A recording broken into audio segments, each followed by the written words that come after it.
Salute, Booktube. Welcome to my channel. Thank you for being here. Volume 6, I believe, of my series called Celebrating Booktubers. Again, I've repeated many times the reason, the reason for these videos, the raison d'être, to be fancy about it, why I'm doing this. Basically, very basically, because I don't want this video to go on and on. I took a bit of a hiatus because I was traveling. Took a hiatus from BookTube because I was traveling, and I just didn't check BookTube. I completely logged off. Didn't watch any videos. Wasn't um, catching up with comments, etc., or even checking my own channel. And then I got back from my travels and opened BookTube and found just many videos, tags, mentions, comments, emails from a whole bunch of you. And I really appreciated that, and I wanted to give back to the booktube community. So I said I would celebrate a booktuber, and hence the name of this series, Celebrating Booktubers. I would celebrate one booktuber per video and try to either highlight their channel or respond to a tag which they tagged me in, or a mention, or even just a nice comment that they left that I'd like to return the favor. So I've done a bunch of them now, and we keep going onwards and upwards. Next, we have a channel that is a newer channel. This is now I've done a lot of. I noticed I was doing all guy, like male booktubers. So this is the first female booktuber that I want to highlight. And again, she's a newer channel, but she's consistent, a new booktuber, but a consistent booktuber, and one who is slowly growing. And hopefully, if you're watching this, you can check out her channel. You can watch her videos, subscribe, and help her to grow. The channel is by a lady called Nadine, and the channel is called Widely Read, uh, or Widely Reading. Oh, I should have checked this. Widely Reading, I believe. Her name is Nadine, and Nadine, she gave me the ultimate compliment. I think she was doing some kind of tag video, or she was answering some kind of question. Said, "Who's your favorite booktuber? Name some of your favorite booktubers." And I was humbled. She actually mentioned me. I don't know why, but she did, and that really meant a lot to me. So I haven't forgotten that, and so I thought I would just return the favor and mention her channel, and make this video in her honor, I guess. The other thing about Nadine is we get away from the pleasantries now. We there's a it's a bit competitive, because if you watch Nadine's video, I thought I had a big library behind me with bulging shelves, but Nadine has got a she gave me a run for my money. She's got pretty impressive large bookcases behind her as well, so this means war. But no, in all seriousness, please do check out her channel. I will link to Nadine's channel, Widely Reading. I'll link to it below. And she didn't specifically tag me. She keeps commenting, and like I said, she gave me a very nice endorsement when she said I'm one of her favorite booktubers. So I was just seeing recently, although it's probably a bit older now, she did the mid-year Freakout tag for 2026, and I thought, why don't I do this as well? We're in the middle of the year. This is a good time to do the mid-year Freakout tag. So that's what I did. I saw it on Nadine's channel. I said, why not? Why don't I do it as well? There's just one thing. I don't know who's the creator of this. I think the Freakout tag was created mid-year Freakout that was created a long time ago, and it's done almost every year. So there's probably a mid-year Freakout 2025, 2024, 2023, etc., etc. So I don't know who's the original creator. I apologize if I haven't. I didn't credit you, but you know who you are, and if you do know who created it, please let me know in the comments. But we'll get to the prompts so that this video doesn't go too long.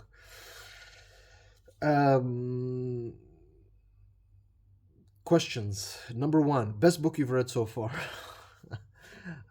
These questions.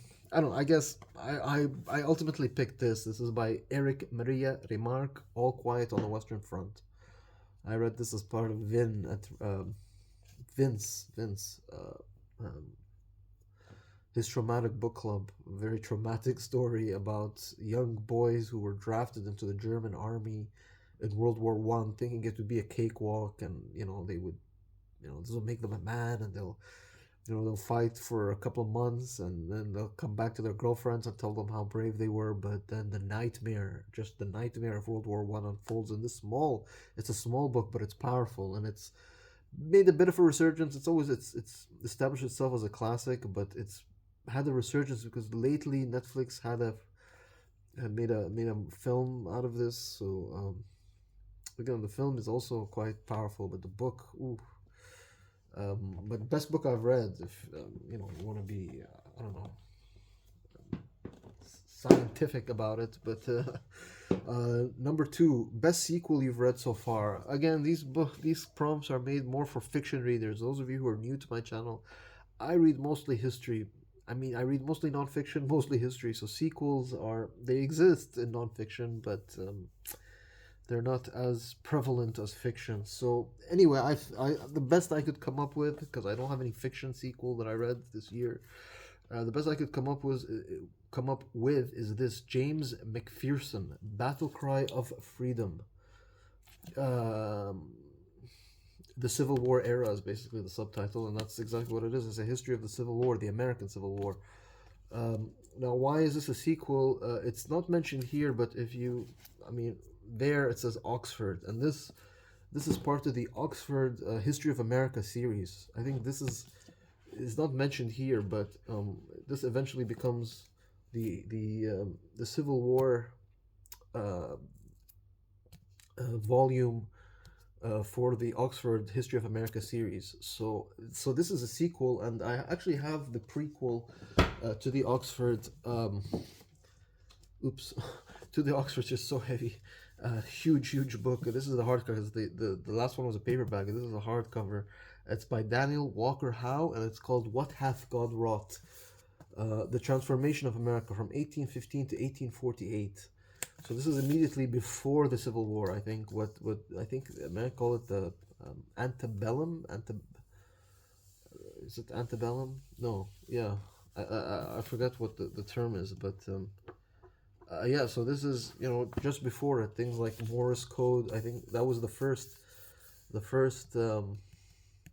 message that the inventor Morse, I guess his name is, who invented Morse code, sent.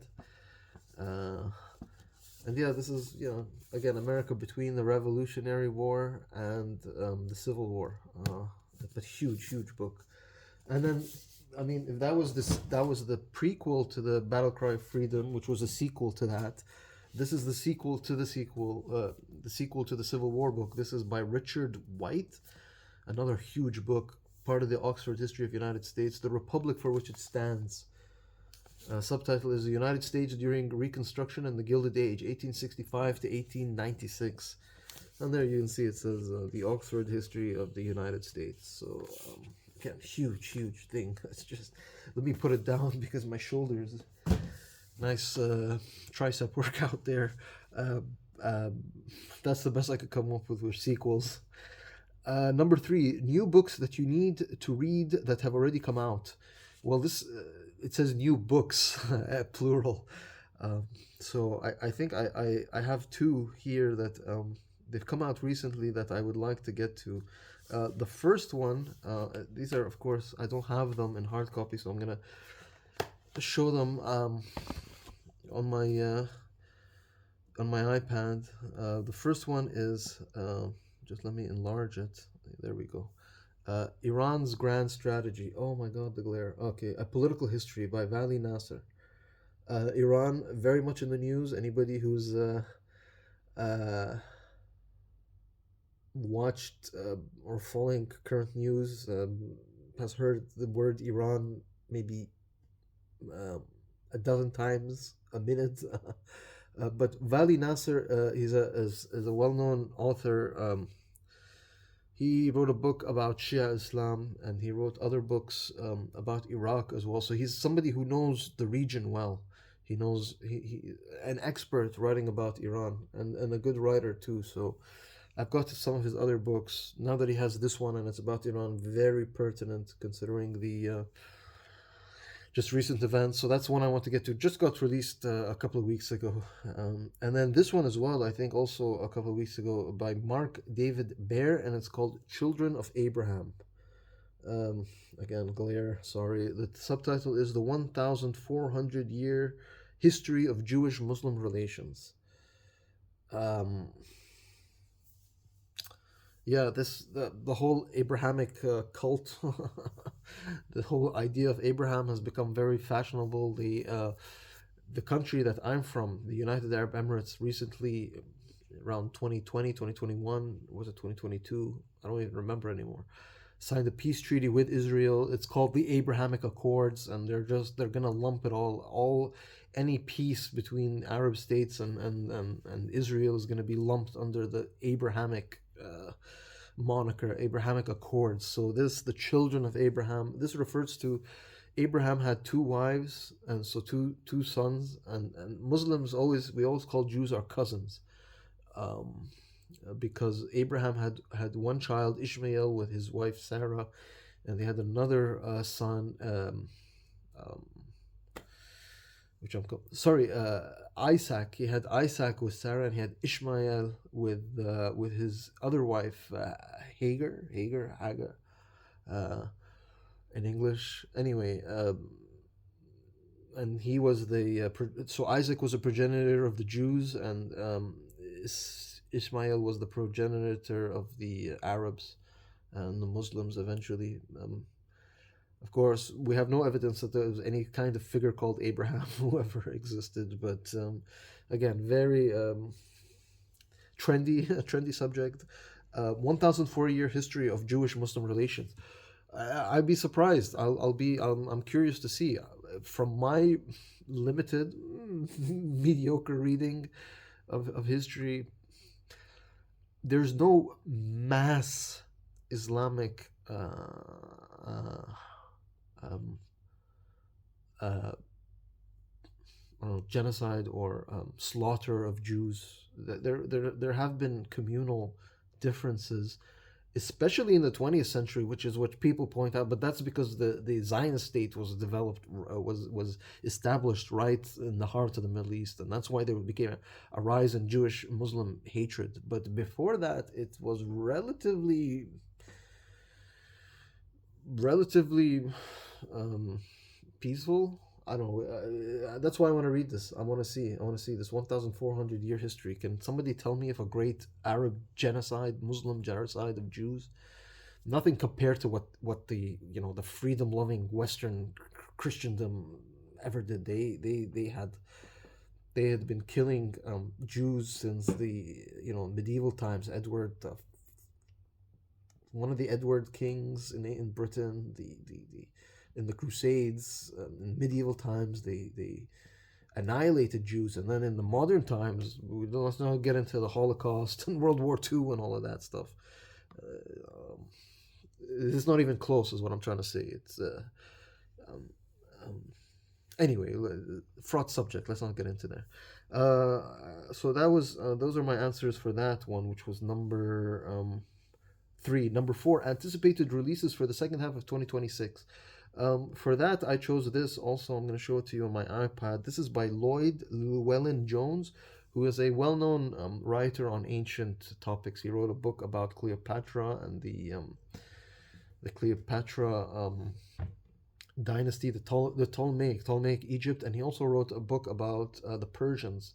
So a well regarded author of ancient subject matter, um, especially of the Near East, so Egypt, Persia, and then this one, I guess it's his hat trick, Babylon. Again, of glare. The biography of a metropolis. So he focuses on Babylon, the city of Babylon, of course, the famous Tower of Babel, well referenced in the Bible. Um, yeah, so again, and this is Iraq. Babylon is very much in Iraq. I've been to Babylon, the ruins of Babylon in just south of Baghdad, about an hour away. It's still called the governorate, the state or the province, the governorate of Babylon. So, and if you're a regular on my channel, you'll see a few videos ago, well, a while now, I did a three-part history of Iraq, reading recommendations or starter library kind of thing. So uh, this one will definitely go in my ancient because I divided into ancient, middle, and modern. So this will definitely go in ancient. So yeah, that's what I'm looking forward to from the second half of 2026, which it's coming out soon. I think in July. That Babylon book. Five biggest disappointment. Biggest disappointment. Oof, what did I choose for biggest disappointment? I think it's also it's this book. One Day in the Life of Ivan Denisovich by Alexander Solzhenitsyn. It's not disappointing. I mean, no, I've only read about 30 books so far, so it's the options are limited. But disappointing. This won the Pulitzer Prize apparently, and the question was, sorry, not the Pulitzer, excuse me, the Nobel Prize in Literature. And then the question becomes, was that because of the strength of Alexander Solzhenitsyn writing, which is good? I'm not saying it's bad. It's really good, and he portrays life in the Gulag quite well, very well actually. But Nobel Prize, is it because of the writing or is it political? Is it because he's a dissenter and the West was at war with the Soviet East and they wanted any way to uh, um, promote a dissident? Um, I'll leave it there. A little bit maybe controversial, but again, I don't know if it deserved the Nobel Prize for Literature, but it won it, so congratulations to Solzhenitsyn. Uh, Six, biggest surprise. For that, I chose this. We're going back to a bit of fiction, excuse me, nonfiction. This is by Bruce Cannon Gibney, and it's called A Generation of Sociopaths. How the Baby Boomers Betrayed America. Um, this surprised me. Bruce, let's show you his picture. Bruce Cannon Gibney, there he is a venture capitalist and writer. Usually the two don't, never shall the two meet, but an early investor in PayPal. He later joined Founders Fund, where he and his colleagues funded Facebook, Spotify, Palantir Technologies, Elon Musk, SpaceX, Airbnb, Lyft, and other startups. But you would think, okay, well, this guy maybe he co-authored it, but there's no indication that there's any co-author. It looks like he wrote this book, and it was surprisingly good. His knowledge, I was surprised by his grasp of history. It was really good. The book itself, there are chapters where it gets very wonky, but again, maybe because I'm not American, so I'm not very interested in numbers or how much taxes, the marginal versus the whatever tax, or the healthcare deductibles or whatever. But there are parts of this book where Gibney is really, really solid, really strong. Just um, the fact that he is a venture capitalist and he's got that grasp of history, that's quite impressive. Quite impressive. So that was my choice for that prompt. What's next? Seven, new favorite author. For this, it's not a new favorite author. I actually had read this, but I read it all the way back in high school for school, and I read, I think, his other book, or his other story. It's fragments of it. So I haven't read his other works, big works like 1984, etc. I've given away who the author is, George Orwell. So I just read this very recently, just before I took my hiatus, my trip, my traveling. Animal Farm, again. So it's new. He's new to me. Again, I read Animal Farm decades and decades ago, but I actually sat down and read it as an adult and really enjoyed it. I've got a box set of George Orwell books. Definitely, he's a new favorite author. If it's this kind of quality, this kind of, if this is what his writing is like, if his other writing is similar to this, maybe this is his opus, but or his masterpiece. I don't know. I've heard 1984 also, but he's got other books as well. If they're as good as this, then I've got a new favorite. Definitely. Um, New fictional, no, excuse, number, yeah, okay. Well, new favorite character. For new favorite character, I took this, the Master and Margarita by Mikhail Bulgakov. He's right there on the cover. Behemoth, is that his name? That's my favorite cat. What a character! Such a, just look at that picture. I don't want to ruin the story. If you haven't read Master and Margarita, read it. This is my favorite character. Uh, uh, how can I explain this character? Again, read the book. I don't want to spoil anything. The next prompt is new fictional crush. Like again, I don't read much fiction, not as much. I do read fiction, just not a lot. So it's a very limited pool. So I returned back to this. It's probably Margarita. Although Margarita, I don't know if I have a crush on her. There was another character. Her name escapes me. She was Womad's assistant, and she's portrayed by Bulgakov as a very pretty, attractive lady. Also, Margarita's assistant or her maid, her butler, her female maid is also portrayed as a flirty sort of good-looking young lady. So one of those, I guess, good-looking Russian lady. Because there's some they're also portrayed a little bit intimately, so that I guess, I mean, when you talk about flirty or